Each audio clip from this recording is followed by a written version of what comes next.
Life has a way of throwing surprises at you, and they aren't always pleasant. She smoothed her hand over the snow-white blouse, fixing the sharp, pointed collar. The uniform was new.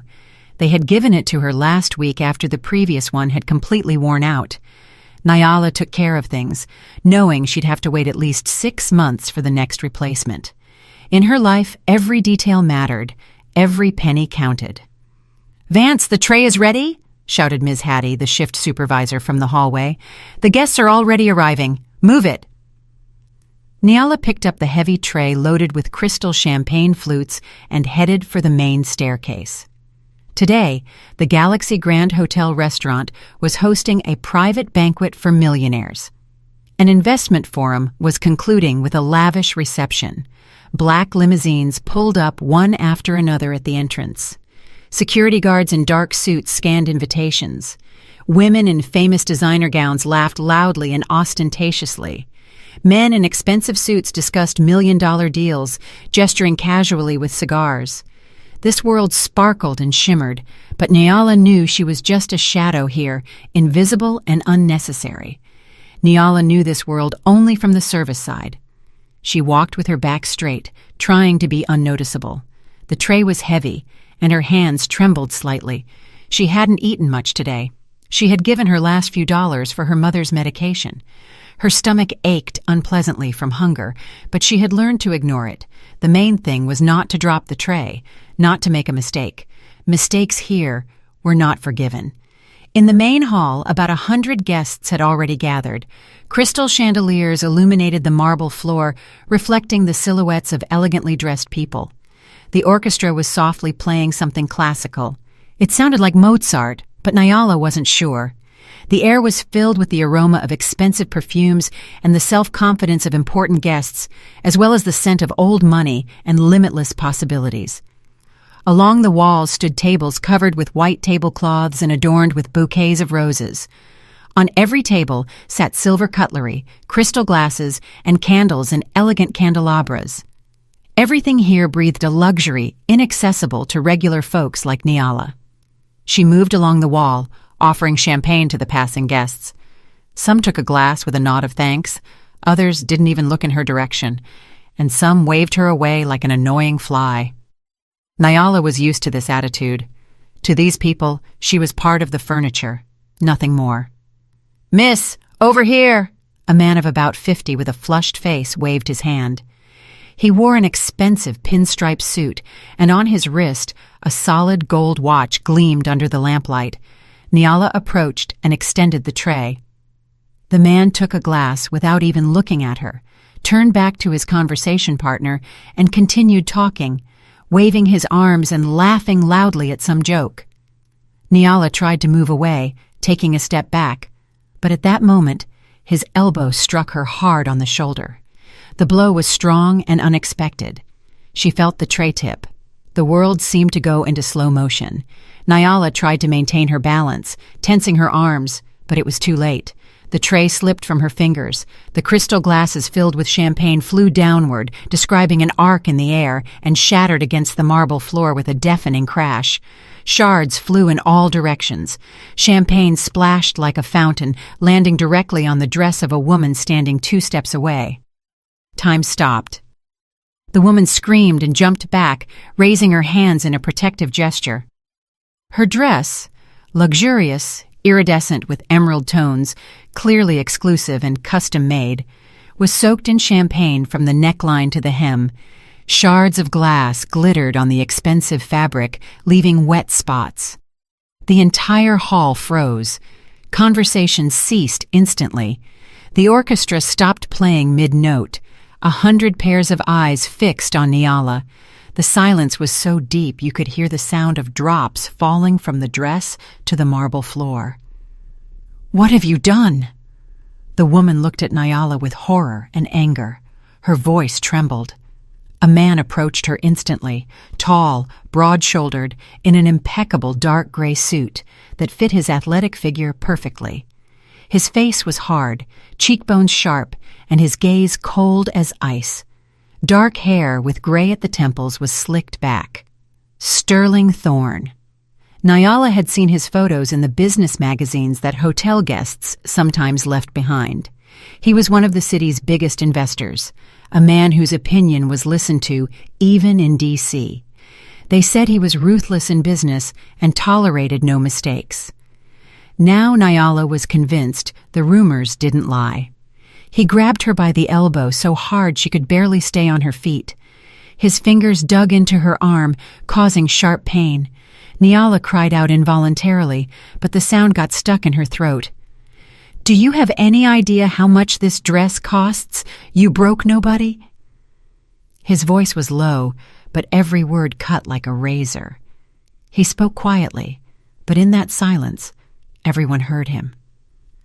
"Starting tomorrow, you won't even get hired to flip burgers anywhere in this city. Understand? I will personally see to it."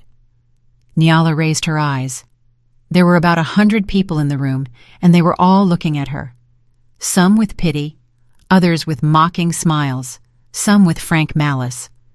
But no one intervened. No one defended her. Even the man who had pushed her stood to the side staring at his glass, pretending nothing had happened. He didn't care. He was protected by his wealth and position. "I'm sorry," Nyala whispered. I was pushed." "Shut up," Sterling roared, squeezing her elbow even harder. "You're going to make excuses on top of it?" His wife, Amara Thorne, stood nearby examining the ruined dress. She was a beautiful woman of 35, with fine features and long dark hair. Now her face expressed a mixture of shock and disgust. "Sterling, let her go," Amara said quietly. "Just let her clean this up." Sterling looked at his wife, then back at Nyala. He shoved her aside with such force she almost fell.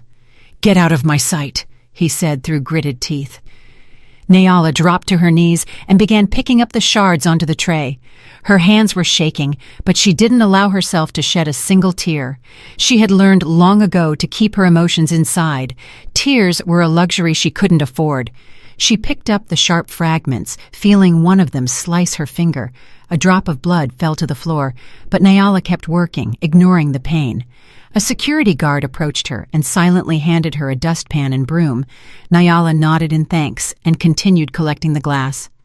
Her knees ached from the hard marble floor, her back hurt from the awkward posture, but she methodically continued cleaning up the consequences of the incident.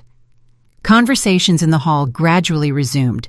The orchestra started playing again, this time something cheerful and light. The incident was forgotten in 5 minutes. For the guests, it was just a minor inconvenience, a fleeting episode of a luxurious evening they wouldn't even remember tomorrow. But for Nyala, it was another blow, another humiliation, another reminder of how low she had fallen and how ruthless this world can be to those who stumble. 3 months ago, she was working as a nurse in the ER of County General. She loved her work, helped people, felt necessary. She had a team she cared about, the respect of patients, and a stable salary. She was about to enroll in advanced courses. She wanted to become a head nurse. She had plans, hopes for the future. And then he appeared, Dr. Lucius Graves, the chief of medicine at the clinic. And everything collapsed in an instant. Nyala picked up the last shard, stood up, and left the hall through the service door. It was quiet and cool in the corridor. She leaned against the wall, closed her eyes, and took a deep breath. "It's nothing," she whispered to herself. "It's nothing. You can handle this." She couldn't lose this job. She couldn't. At home, she had a sick mother and a younger sister, Zadie, who was only 10. Mom needed expensive medication. Zadie needed school supplies, food, clothes. Nyala was the only one who could support the family. "Vance," Ms. Hattie called out, "what are you doing standing there? Go to the kitchen for a new tray. Hurry up." Nyala straightened up and went to the kitchen. The work continued. The evening dragged on endlessly. Nyala served drinks, collected dirty plates, smiled when it was necessary to smile, and stayed silent when it was necessary to stay silent. She tried to stay away from Sterling Thorne and his wife, but several times she caught their glances. Amara had already changed in the ladies' lounge into a new silver-blue dress that her driver had quickly brought over. She watched Nyala with curiosity, as if trying to understand something, and Sterling watched her with cold contempt. At 10 o'clock at night, most of the guests moved to the small lounge where the dessert table was served. Nyala was standing by the wall with a tray, waiting for someone to ask for more champagne or water. Suddenly, a noise was heard in the adjoining room. First quiet, then louder and louder. Someone screamed. Nyala left the tray on the nearest table and ran toward the sound. In the grand hall, where some of the guests still remained, stood Amara Thorne. She was clutching her throat with both hands. Her face turned red, then began to acquire a bluish tint.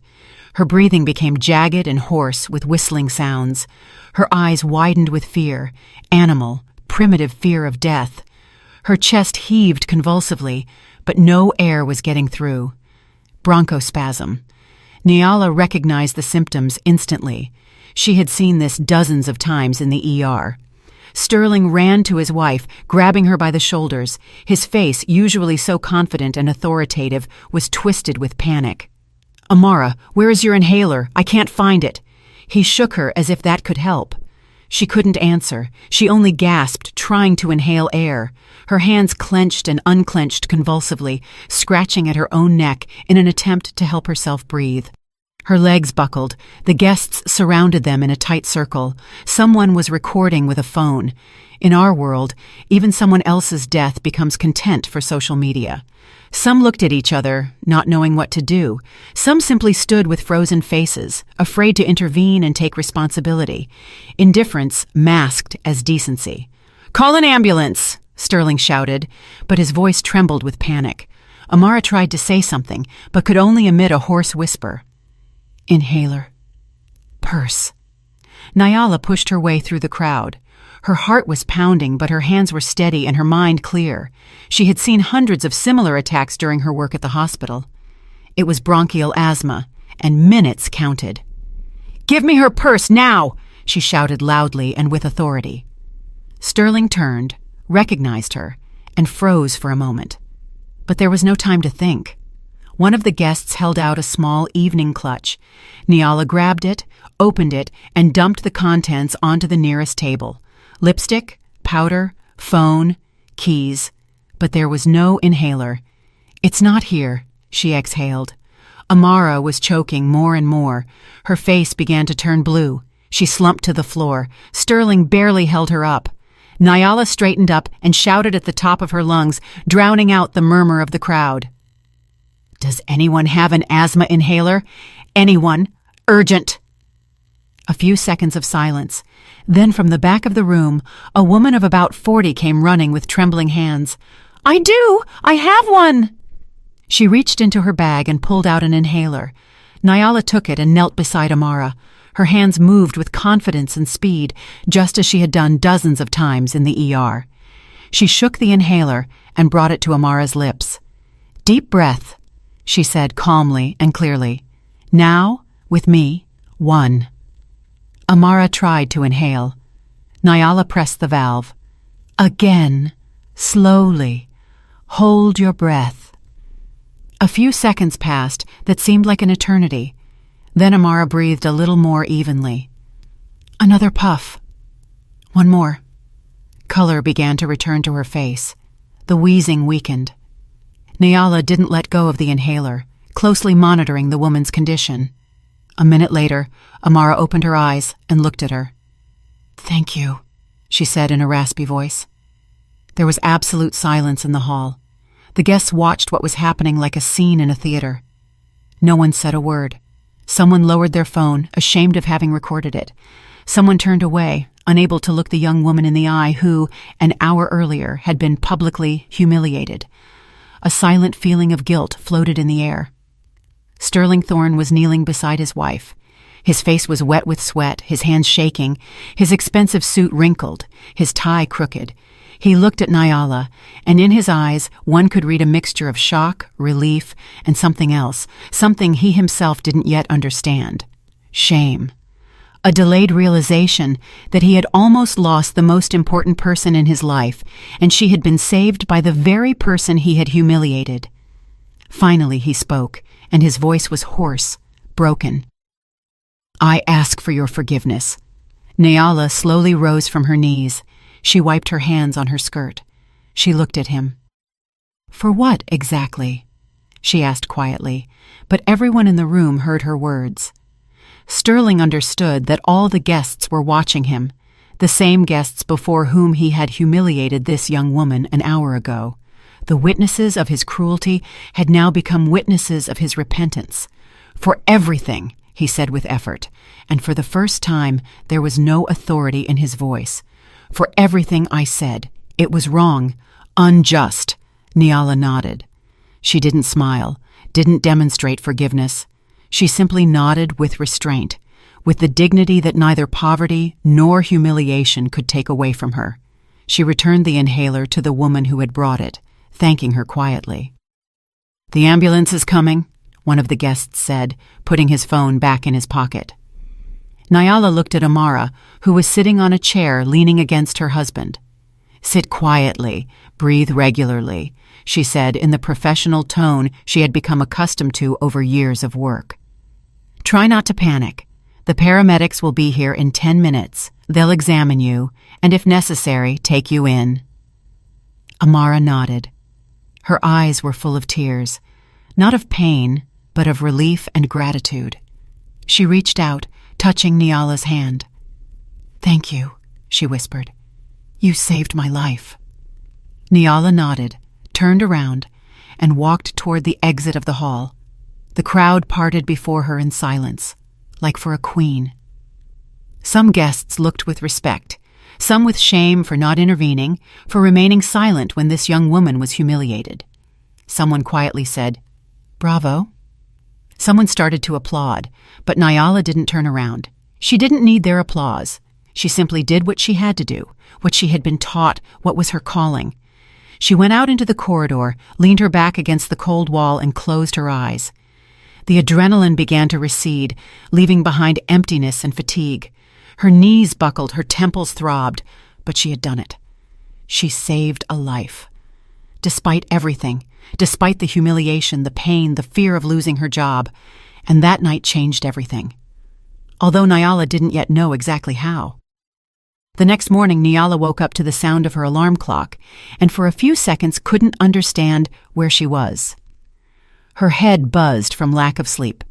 Yesterday she had come home long after midnight, but couldn't sleep. Images of the night were before her eyes. The broken glasses, Sterling Thorne's furious face, Amara choking, the frightened faces of the guests. All this repeated in her head over and over again, not letting her sleep until dawn.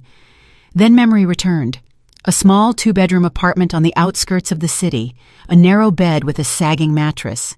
Through the thin wall, a neighbor's child was crying, a normal morning of a normal life. Nyala stretched, feeling her muscles ache after yesterday's shift. She got up, put on a worn robe, and walked barefoot to the small kitchen. She turned on the kettle, took the remains of bread and cheap cheese out of the refrigerator. Breakfast was meager, but there was no other option. While the water was boiling, she washed her face with cold water. There had been no hot water in the tap for a week. The management company promised to fix it, but nothing happened. Nyala had gotten used to the cold water, to the eternal promises, to having to settle for little. She made strong tea, poured boiling water over instant oatmeal, and went into the next room. Mom was lying on the couch, covered with a warm blanket Nyala had bought last month at a clearance sale. Her face was pale, almost transparent, her breathing heavy and irregular.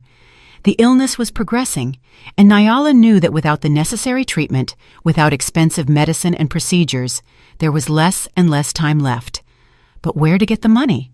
A waitress's salary barely covered the utilities, food, and the most necessary pills.